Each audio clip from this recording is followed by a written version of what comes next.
Hi everyone, welcome to my channel. My name's Noelle and I review and unbox subscription boxes here on my channel, and today I have another book subscription to share with you. It is the May Once Upon a Book Club Adult Selection, which always comes in this pink box that is fashioned to look like a book. The Young Adult Selection comes in a green box, and now they have a middle grader monthly subscription that I think comes in an orange box. They also do all kinds of limited editions. Most recently, I did get both of their Bridgerton boxes that had all 8 of the Bridgerton novels, so that was kind of fun. They always announce new ones. There's often ones associated with holidays, so I always keep my eyes peeled for those, but usually I just stick with the adult selection. What I do really appreciate about this subscription is because they've been around for a while, they're really good about letting you skip a month if for some reason the hints sort of suggest that it's either something you've already read or something you don't necessarily want to read. I skip sometimes when it's like a little fluffy romance or something that I have read before. I will skip, and they will also let you choose, go ahead and switch back and forth between adult or young adult, which I know some people like to do. They make it pretty easy. They're always just an email away. So it is $49.99 per month. There are some deals if you do multi-month subscriptions, and it doesn't mess up that ability to switch back and forth as long as they have availability. Although for a while there was a wait list for the adult box, so I highly suggest you get in on it. It has been such a fun way for me to get back into reading over the past couple of years since I've had this channel, because it always includes, first of all, you get a hint for the upcoming book. It always includes the book, often a note from the author, sometimes a signed book plate, usually a beautiful 5x7 quote card, as well as some gifts that you open along the way when you come to the corresponding sticky notes. So it's just a really cool concept that a lot of other boxes have followed suit and decided to do as well, but it works so well. I do really enjoy it. I do have an affiliate link and a code for you, so that is just Noelle10. That'll save you 10% on your purchases. As always, I will leave that linked for you in the description box below. But let's go ahead and talk about this May box. So I was really excited about it because I do love thrillers and I do love historical fiction, and it sounded like it was all of that rolled up into one. And then when it did arrive and I found out the title, I thought it was just a really cute and intriguing title. It is Mastering the Art of French Murder, an American in Paris mystery by Colleen Cambridge. So it does sound like there is going to be a series of detective stories, which doesn't surprise me because it's definitely inspired by good old Agatha Christie. So it's just such a really nice edition of the book. It is a hardcover, of course, with that book wrap, but look at this fun detail. I thought that was really fun to have those sort of blood-soaked pages, as well as that knife on the edge. I just thought that was really, really cool. So along with the book, of course, we get our guide, and it tells us what the theme was. That's kind of what they named the boxes by, the hints. It was the sleuth and the chef. So, of course, we have our rolling pin here. And then inside, we have an interview with the author, which is what they usually do. And then they do have reading discussion questions and read-along dates if you are going to do it as part of a book club, or if you're going to follow along in their Facebook group. We, by the way, have a book club over in the Nobot Nook. We are currently reading on a quarterly basis, so if you want to join us for that, definitely check it out. And then on the back, they usually have something fun, and this time around they have Julia Child's mayonnaise, because that actually plays a role in the story, because the mystery is not just who done it, but also why is poor Julia's mayonnaise not turning out correctly, and we do get both of those mysteries solved. So I'm not usually like a huge fan of mayo, but I know, you know, the basics. It's like egg and oil, but she does have some extras in here to make it particularly delectable. So I feel like it's a little bit more chic to call it an aioli these days. So we got our guide as well as a signed book plate, like I said. And then we got our bookmark, which is a Once Upon a Book Club on one side, and then usually a quote on the other side. But this time they did not do a quote on the bookmark and our little 5x7. This time around, they actually did a recipe, which I thought was kind of funny because it didn't actually show up in the book like a quote would. It's the recipe for the perfect murder mystery. 1 cup of mystery, 1 quirky detective, a sprinkle of fingertip fingerprints, a dash of deception, a splash of suspicion, 3 suspects, add more to taste, 1/2 cup of possible murder weapons, 1/4 cup of intrigue, mix well and allow detectives' theories to simmer until the last page, remove from oven and present your accusations in a dramatic final reveal. So I thought that was cute, a little bit different. I know a lot of people actually collect these quote cards as sort of like a book journal, so I feel like some people might have been a little bit disappointed that we didn't get our usual quote, but I thought that was kind of a fun variation. So this time around we got 3 gifts, and there was like a little extra inside, but I'll show you guys that in just a second. So let's go ahead and talk about it. So on this side we have our note from the author, and this time I'm going to go ahead and read this because it serves as a little bit of a better blurb than the blurb that is on the inside jacket of the book that kind of gives you, like, you know, to help you decide if this is a book that you want to read. So I thought this was a good one. So it says, "Dear reader, what you're holding in your hands at this very moment is one of the most fun books I've ever had the pleasure of working on. Mastering the Art of French Murder features Tabitha Knight, a former Rosie the Riveter from Detroit who is living in post-World War II Paris, France, across the street from none other than Julia Child. The 2 expats are close friends. Julia is helping Tabitha learn how to cook so that Tabitha's grandfather doesn't starve, and Tabitha is helping Julia with more mechanical tasks like fixing her radio and improving her French. And then a dead body is found in the cellar of Julia's apartment building, stabbed with one of her chef's knives. I can't tell you how over the moon I was when it was suggested that I write a murder mystery series set in 1950s Paris with Julia Child as a supporting character. Simply everything about the concept checked my boxes. I love to cook and read about cooking. I think Julia Child was a fantastically fun and brilliant woman. I adore Paris and am constantly working on excuses to return to the City of Light, and historical set murder mysteries are my favorite genre to read and write. Plus, I grew up within miles of the Willow Run bomber plant where my great aunt Rosie was literally a Rosie the Riveter. All these pieces came together in a mystery set in the last month of 1949 in a Paris still pulling herself to her feet after the German occupation. Her famed lights had only just been turned back on 6 months earlier, rationing had finally ended for coffee, and American tourists were everywhere. Paris was beautiful, if damaged, and so were her people. And so in some ways is Tabitha Knight, who finds herself a little lost now that the war is over and women aren't needed for such jobs as building airplanes. Perhaps Tabitha has found a new calling, investigating murders, tracking down criminals, and indulging in all the wonders offered by the City of Light. Thank you for picking up Mastering the Art of French Murder. I hope you enjoy reading Tabitha's adventures as much as I did writing about them.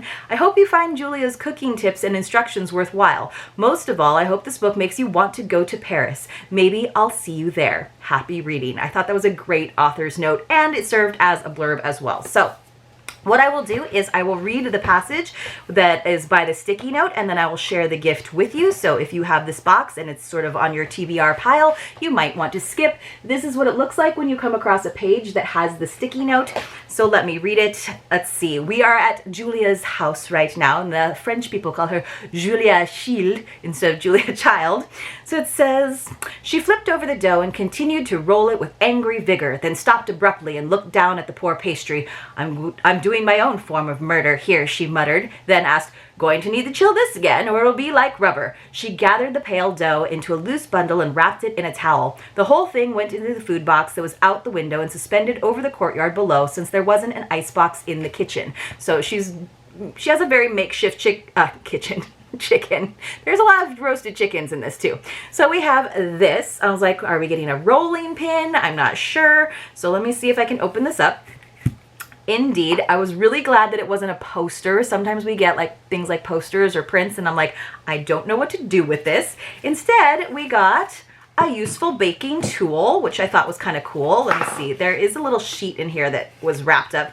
So it says it's Julia's baking mat. So basically, it is a nice Silpat that you can use for, that's a brand name, that you can use to line your cookie sheet or for baking. And then it was kind of fun because you're probably familiar with these, but they did do like a little plastic liner on it that has, "And Then There Were None" by Agatha Christie. And we did get a quote here. "From now on, it is our task to suspect each and every one among us. And so that is, there's a theater involved in this story, and that is what the show is. They're doing a version of And Then There Were None, which apparently has a different ending than the book. So this is just a, you know, it's not printed on the silpat. It is just there to protect it. And then underneath you can kind of see, I won't necessarily pull this off because I don't want to get a bunch of lint all over it, but it is just a nice baking sheet. I do love to use these when I am cooking, whether it's roasting vegetables or baking cookies. It does make things a lot easier, and then you don't have to always have parchment paper on hand.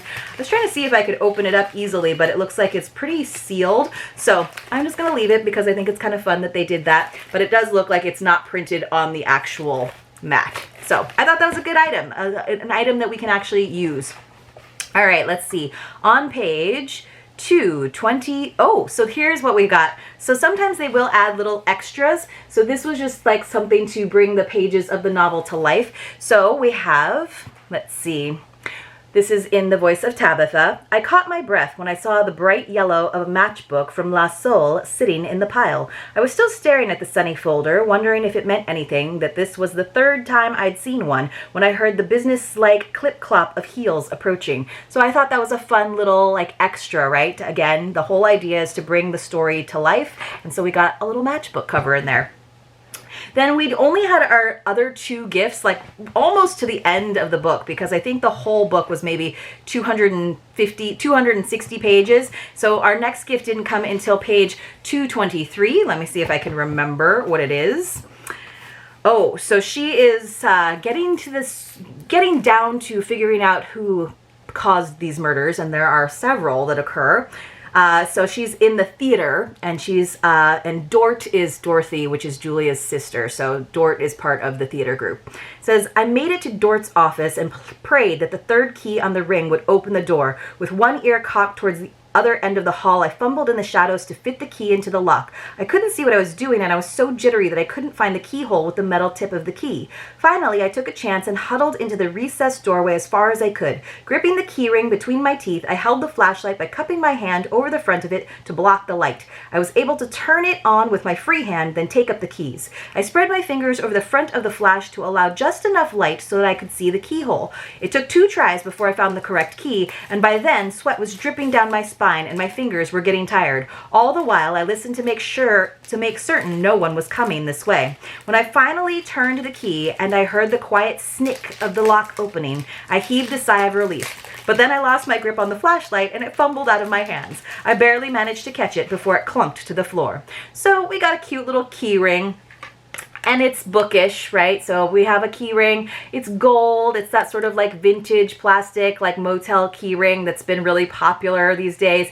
And they didn't make it have to do anything with the novel. They just made it sort of bookish. Follow me to the bookstore and you guys will know my one sort of, not criticism, but just sort of, I wish it was better for me personally. It's pink. I just, whenever they have to do something, create something, and they create such great items, it's always pink. They always go for pink, and I'm like, you know, not every reader likes pink. So I kind of wish they would go with like more neutral colors sometimes. So anyway, it's a cute item. I just have so many keychains. It's not like one that I'll necessarily use, but it's cute. You could put it on your book bag, I guess. I don't know.